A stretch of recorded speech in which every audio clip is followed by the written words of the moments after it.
Hello दोस्तों, कैसे हैं आप सब। हमारी कहानियां देखने के लिए हमारे चैनल को सब्सक्राइब कीजिए और हाँ, बेल आइकॉन पर क्लिक करना मत भूलिएगा। किशनगंज में प्रिया नाम की एक लड़की रहा करती थी। उसकी दुनिया में कोई नहीं था और रंग काला होने की वजह से कोई दोस्त भी नहीं था। जब उसने होश संभाला था, मंदिर और गुरुद्वारों में खाना खा पी कर अपना गुजारा करती थी। लेकिन जब भी वो किसी बच्चे को स्कूल जाते देखती तो उसका भी मन होता कि वो स्कूल जाकर पढ़ाई करे। मुझे स्कूल में एडमिशन लेना ही है। अब सिर्फ खाने पर ही जिंदा नहीं रह सकती।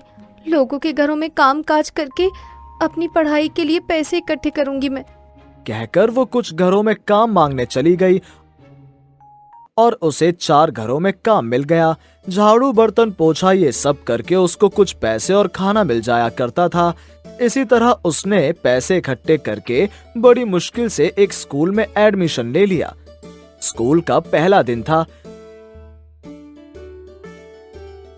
प्रिया एक खाली पड़ी सीट पर बैठ गई।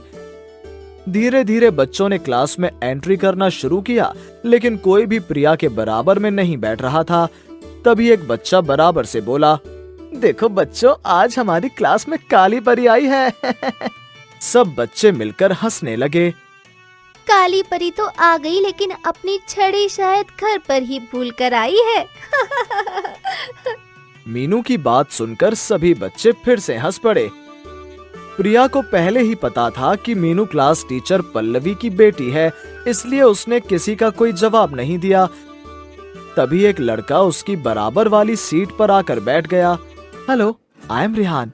क्या तुम भी मेरा मजाक बनाने आए हो?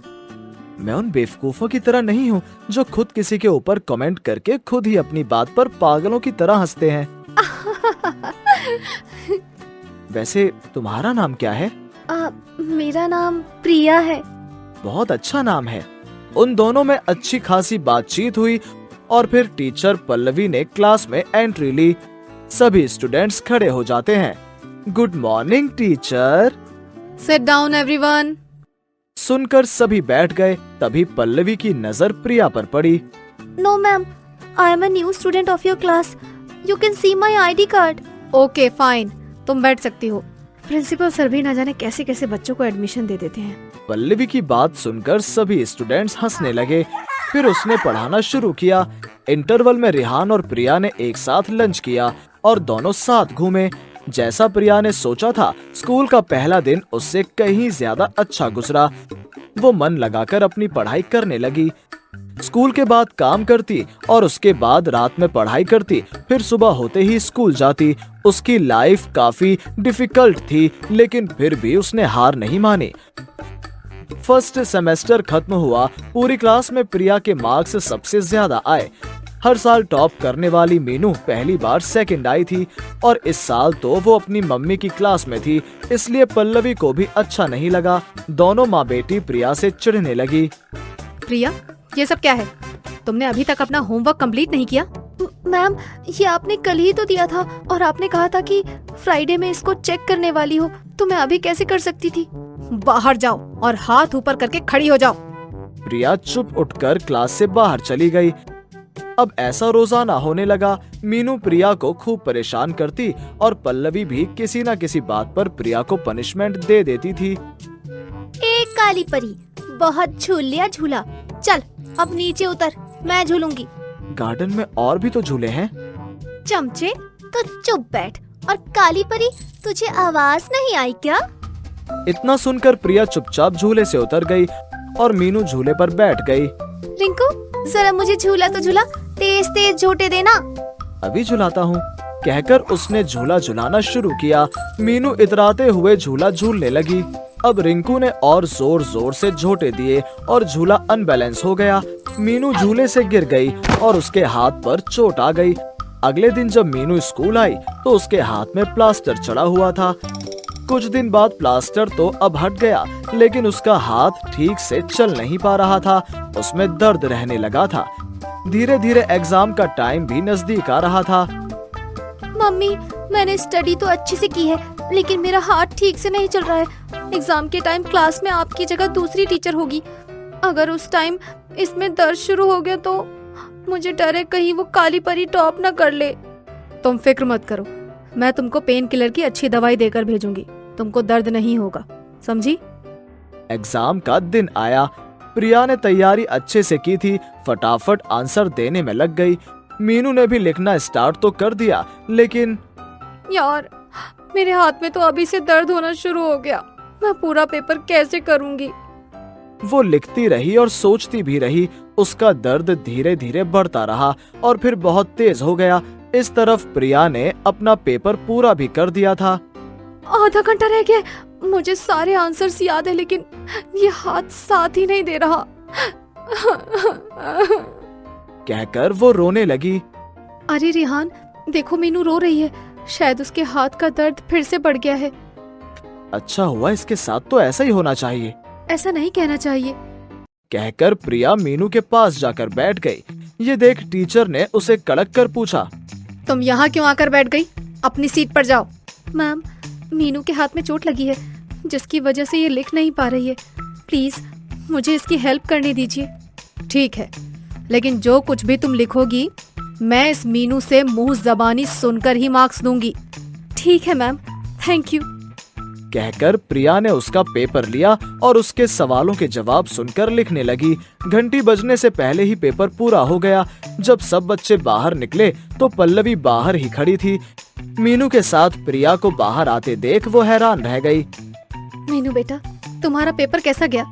तुमको कोई परेशानी तो नहीं हुई? बहुत परेशानी हुई, हाथ में दर्द बहुत ज्यादा होने लगा था और जब आधा घंटा ही बचा था तब तो मुझसे लिखा ही नहीं गया। तो क्या हुआ बेटा, क्या तुम्हें पेपर बीच में ही छोड़ना पड़ा? नहीं मम्मी, प्रिया उसी टाइम पे मेरे पास आ गई और उसने मेरी जगह लिखा। अगर ये ना आती तो आज का पेपर तो मुझसे होता ही नहीं। प्रिया बेटा, तुम्हारे मार्क्स मेरी बेटी से ज्यादा अच्छे आए थे तो मैंने तुमको कितना परेशान किया। तुम चाहती तो इसको रोता हुआ देखकर खुश होती, लेकिन तुमने इसकी मदद की। मुझे माफ कर दो बेटा, मुझसे बहुत बड़ी गलती हुई कि मैंने तुमको बेवजह परेशान किया। आप मेरी टीचर हैं, मुझसे माफी मत मांगिए मैम। तुम्हारे माँ बाप ने तुमको बहुत अच्छे संस्कार दिए हैं जो मैं टीचर होकर भी अपनी बेटी को नहीं दे पाई। एक बार तुम्हारे घर आकर उनसे जरूर मिलूंगी। ये सुनकर रिहान सामने आया और उसने प्रिया के बारे में पल्लवी और मीनू को सब कुछ बता दिया। सुनकर पल्लवी की आंखों में आंसू आ गए। प्रिया बेटा, अब तुम घरों में नौकरी नहीं करोगी। आज से मैं तुम्हारी माँ हूँ और मीनू तुम्हारी बहन। सुनकर प्रिया बहुत खुश हो गई। रिहान भी खुशी से खिल उठा और मीनू ने प्रिया को गले लगा लिया। हम दोनों बहनें एक साथ मेरे कमरे में ही रहेंगी। चलो अब घर चलते हैं। प्रिया की खुशी का ठिकाना न था। वो पल्लवी और मीनू के साथ उनके घर चली गई। क्लास में प्रिया ने टॉप कर लिया और Meenu second I. I am sorry कि तुम सेकंड आई। अगली बार कोशिश करना कि फर्स्ट आओ। पागल, तुम मेरी बहन हो और मेरी बहन ने टॉप किया, इससे ज्यादा खुशी की बात मेरे लिए क्या हो सकती है? हाँ, इसने सही कहा। मेरी एक बेटी ने टॉप किया और एक सेकंड आई, ये तो मेरे लिए बहुत खुशी की बात है। कहकर उसने दोनों को गले लगा लिया।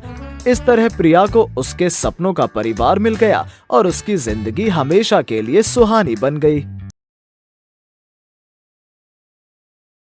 ढोलू और कुल्लू क्लास के सबसे शरारती छात्र थे। दोनों पढ़ने में बहुत कमजोर थे। हर बार परीक्षा में खींचतान कर पास होते थे। उन दोनों से क्लास के सभी बच्चे और मैडम परेशान रहती थीं। बच्चों, अगले सप्ताह से तुम सभी के फाइनल एग्जाम होने वाले हैं। सभी बच्चे मन लगाकर पढ़ाई करो। तभी क्लास में ढोलू और कुल्लू पेपर के रॉकेट बनाकर उड़ा रहे थे। एक रॉकेट जाकर मैडम के सिर पर लगता है। तुम दोनों कभी नहीं सुधरोगे। लगता है इस बार भी परीक्षा में लुढ़कने का इरादा है। अपन को फेलियर समझा क्या? टॉपर है अपन। पिछले 2 एग्जाम में तुम्हें 4 सब्जेक्ट में अंडे मिले हैं और तुम कहते हो कि तुम फाइनल एग्जाम पास ही नहीं क्लास में टॉप कर जाओगे। ओ मैडम, तेज तो हम भी हैं, लेकिन कभी घमंड नहीं किया। चुप करो तुम दोनों। तुम दोनों का ध्यान हमेशा शरारत में ही रहता है। अगर तुम दोनों परीक्षा में ईमानदारी से पास कर जाते हो तो मैं पढ़ाना छोड़कर संन्यास ले लूंगी। अब तो हम टॉप करके दिखाएंगे। आप सन्यासी बनने की तैयारी शुरू कर दीजिए। ढोलू और कुल्लू स्कूल से वापस घर जाते वक्त एक दूसरे से बातें कर रहे होते हैं। अरे यार, बहुत तेज बनकर मैडम को चैलेंज तो कर दिया। हमें तो सिलेबस भी नहीं पता, टॉप कैसे करेंगे? अरे वैसे ही जैसे हम आज तक पास होते आए हैं। हम एग्जाम के सारे क्वेश्चन का फर्रा बना लेंगे, मैडम को कुछ पता नहीं चलेगा। हाँ तो क्यों फिक्र करता है, चल चल मजे करते हैं। लेकिन इस बार मैडम हम पर कड़ी नजर रखेंगी, अगर पकड़े गए तो। जस्ट चिल यार, मैंने सारी प्लानिंग कर ली है। इस बार हम चोरी करने के नए तरीके अपनाएंगे। ढोलू और कुल्लू दिन भर इधर से उधर खेलते रहते हैं। दोनों का पढ़ाई पर बिल्कुल ध्यान नहीं होता है। एग्जाम के एक दिन पहले दोनों मिलकर ढेर सारे फर्रे बना लेते हैं। इतने सारे फर्रे हम छुपाएंगे कहाँ? ये जुर्राबे और मास्क किस दिन काम आएगा? ये तो अच्छी तरकीब है। और बाकी बचे हुए फर्रों को हम बाथरूम में छुपा देंगे। अब तो हम परीक्षा में जरूर टॉप करेंगे, कोई हमारा कुछ नहीं बिगाड़ सकता है। ढोलू और कुल्लू बड़े शान के साथ एग्जाम देने जाते हैं। चलो बच्चों, सभी अपनी सीट पर बैठ जाओ और सभी अच्छे से अपना एग्जाम पेपर लिखना। हमारी तैयारी एकदम जबरदस्त है, हमें किसी बात की कोई फिक्र नहीं है। हाँ हाँ, हमने रात भर जाकर पढ़ाई की है। वो तो रिजल्ट आने के बाद पता चलेगा। परीक्षा शुरू हो जाती है। सभी बच्चे ध्यान लगाकर अपना पेपर लिखने लगते हैं, लेकिन ढोलू और कुल्लू मौके की तलाश में होते हैं। इस बार मैडम ने भी पुख्ता इंतजाम किया था। क्लास में दो दो टीचर बच्चों पर कड़ी नजर रखे हुए थे। इस बार तो मैडम ने बहुत कड़क इंतजाम किया है, लेकिन हम भी कुछ कम नहीं है। ढोलू अपने मोजे के अंदर फर्रे छिपा कर लाया था। मैडम की नजर हटते ही ढोलू फटाफट फर्रे निकाल कर आंसर लिखने लगता है।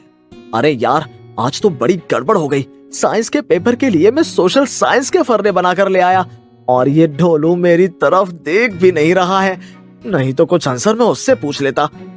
कुल्लू ढोलू की ओर अपनी पेन का ढक्कन फेंकता है, लेकिन वो ढक्कन मैडम को जाकर लगता है। किसने फेंका ये ढक्कन? मैं उसे छोड़ूंगी नहीं। कोई जवाब नहीं देता है।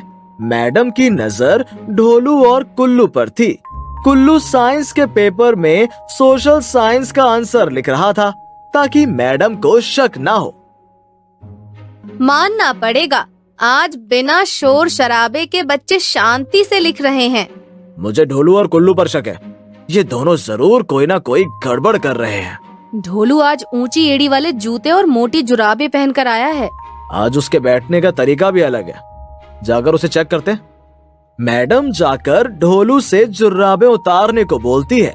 तुम इतनी गर्मी में डबल मोजे और हील वाले जूते पहनकर क्यों आए हो? इसे अभी यहीं पर उतार दो। ये अब उनका स्टाइल है। सर ढोलू को एक जोरदार तमाचा लगाते हैं। और ये तुम्हारे सर का स्टाइल है, चुपचाप से अपना मोजा और जूता निकाल कर यहाँ रख दो। ढोलू अपना मोजा खोलता है और उसके अंदर से ढेर सारी पर्चियां निकलती हैं। तो यही है तुम्हारे टॉप करने का तरीका? तुम्हें शर्म नहीं आती है? बाकी बच्चे इतनी मेहनत से पढ़ाई करते हैं और तुम चोरी करके अच्छे नंबर लाने की कोशिश कर रहे हो। कुल्लू ये सब देख रहा था और उसे डर के मारे पसीने छूट रहे थे। चोर की दाढ़ी में तिनका, तुम्हें इतना पसीना क्यों आ रहा है कुल्लू? वो गर्मी बहुत है ना, इसलिए। गर्मी बहुत है फिर भी तुमने डबल मास्क लगाया है? हाँ? सर कुल्लू का मास्क निकाल देते हैं। उसके अंदर से ढेर सारी पर्चियां निकलती हैं। चोरी के लिए भी अकल की जरूरत होती है, तुम्हारे पास तो नकल की भी अकल नहीं है। आज साइंस की परीक्षा है, सोशल साइंस की नहीं। मैडम कुल्लू और ढोलू के माँ बाप को बुलाती हैं और दोनों की शिकायत कर देती हैं। दोनों को अपने किए पर बहुत शर्मिंदगी महसूस होती है। फिर वो कभी ऐसा न करने की कसम खाते हैं। हेलो दोस्तों, कैसे हैं आप सब? हमारी कहानियां देखने के लिए हमारे चैनल को सब्सक्राइब कीजिए और हाँ, बेल आइकॉन पर क्लिक करना मत भूलिएगा।